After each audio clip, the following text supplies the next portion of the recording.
Hi, it's Leslie from Leslie Jordan Wellness and here on YouTube and from the Eat Free Live Fierce podcast available to you on Spotify and Anchor FM.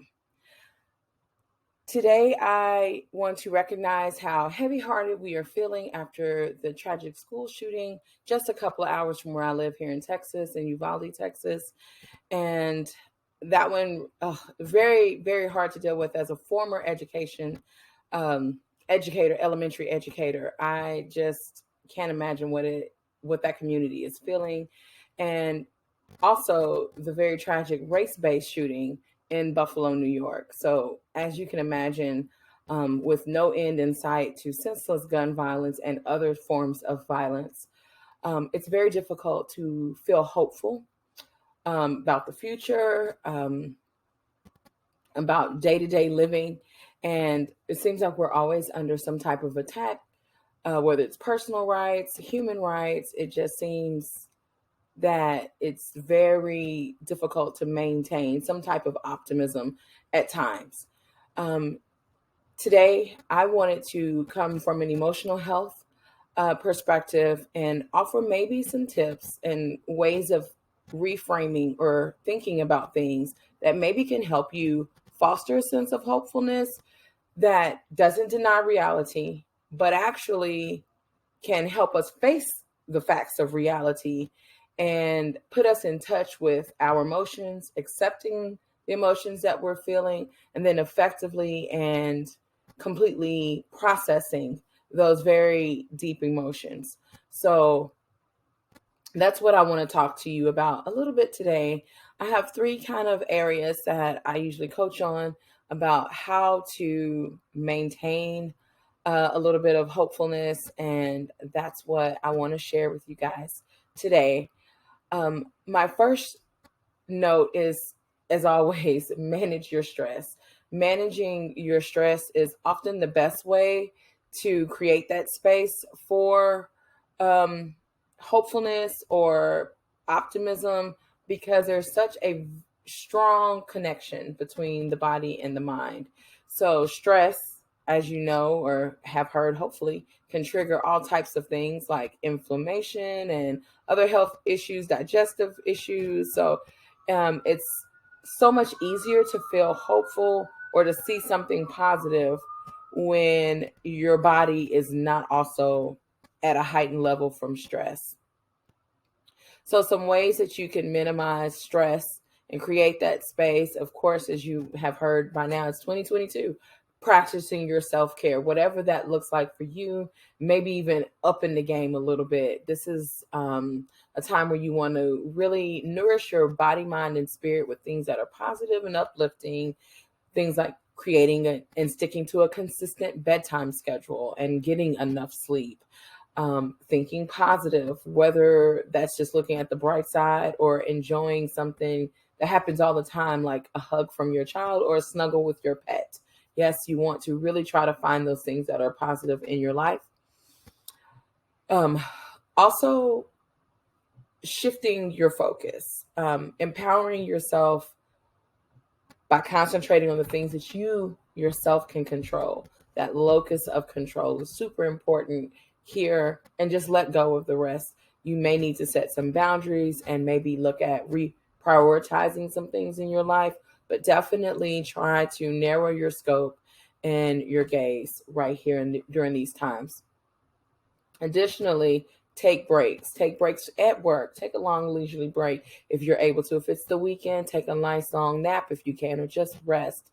Avoid being burnt out by those things that we have to get through day to day. I know I love some deep breaths and hot tea, even though it's 90 degrees here in Texas. Take those breaks.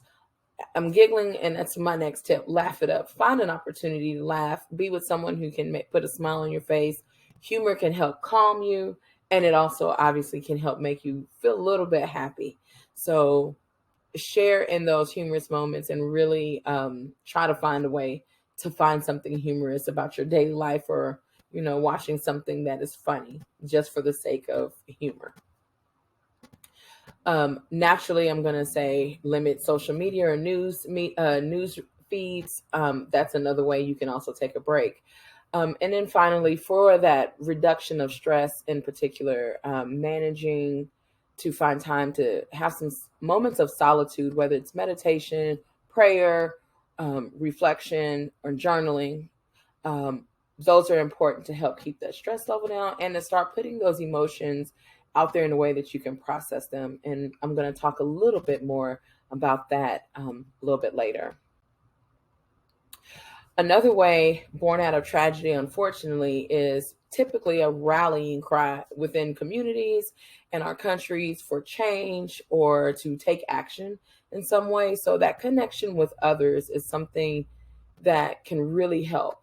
That shared experience, unfortunately, even when it's centered around loss, but it can help us recognize little things that people are doing, initiatives, and people are going to have those good stories, those stories of perseverance, those stories of resilience and character and grit that can help you remind that there are still positive things in your life going in your life. So I want you to be able to be in a place to where when you're ready to connect with others, you can find a way to give of your time or talent towards something that you want to see changed.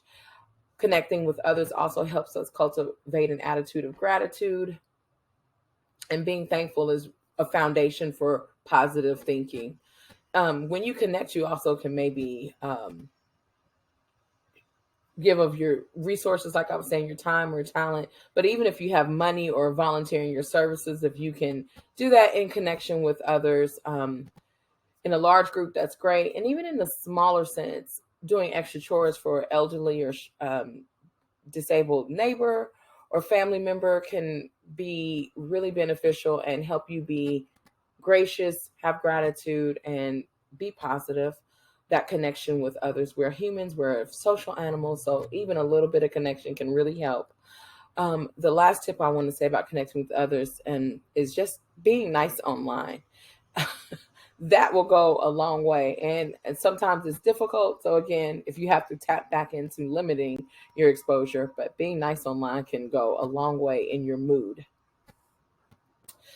The last tip I want to talk about is getting help or considering getting help.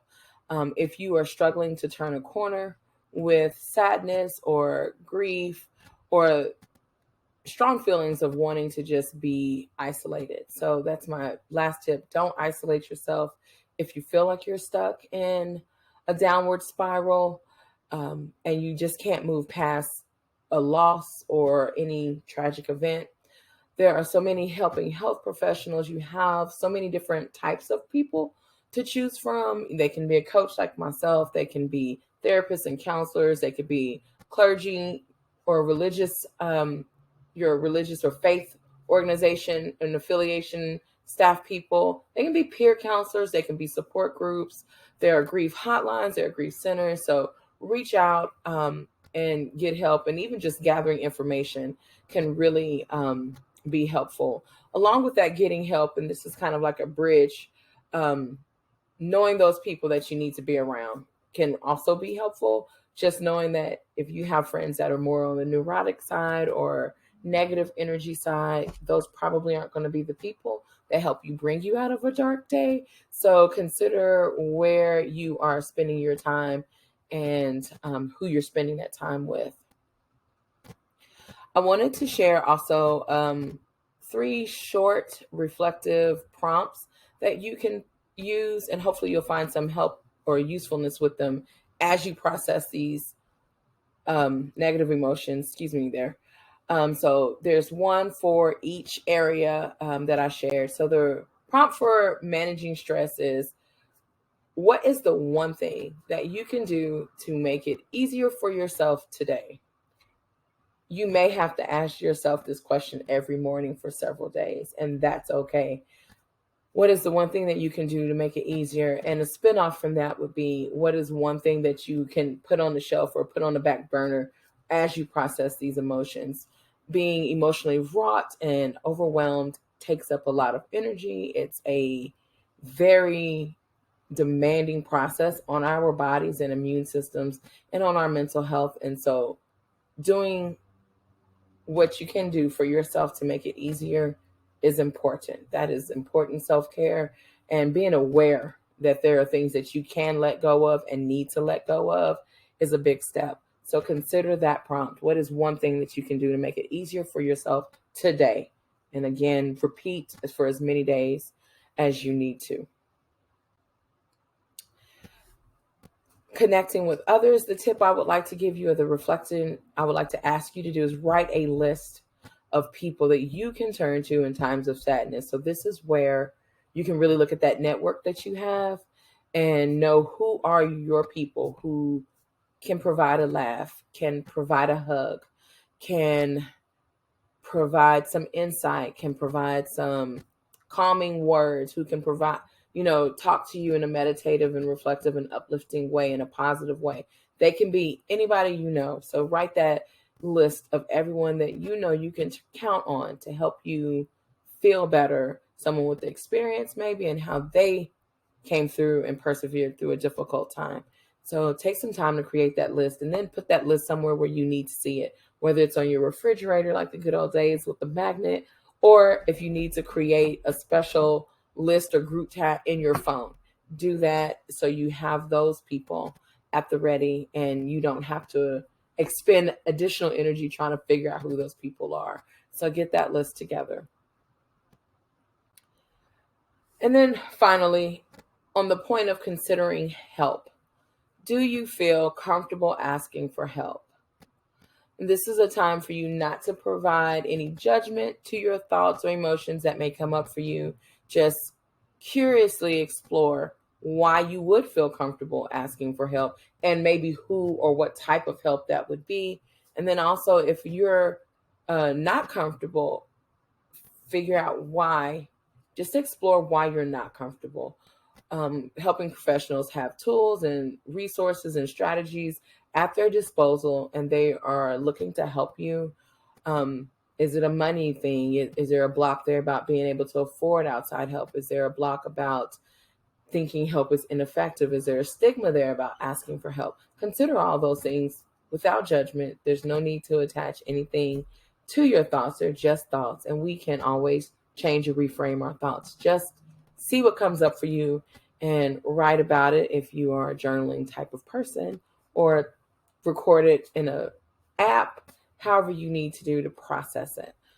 So those are my tips to help you cultivate a sense of hopefulness alongside these very tough emotions of sadness and grief right now. And anytime that you're feeling sadness or grief, you can count on these as some ways to help you process those emotions and get to the other side of living more positively and in the present moment, and definitely with more gratitude. I hope this was helpful for you. Stay tuned. Please like, share, subscribe, comment, ask questions. I would love to hear your feedback about things that have worked for you when you were sad. We've all, unfortunately, going to have to travel this road of sadness and grief. So doing it together, connection with others, can always help. So help me learn something, and help anyone who's watching this video, reading comments, learn something as well. Thank you for your time today. Be safe and be well. Signing off for now. Have a good day.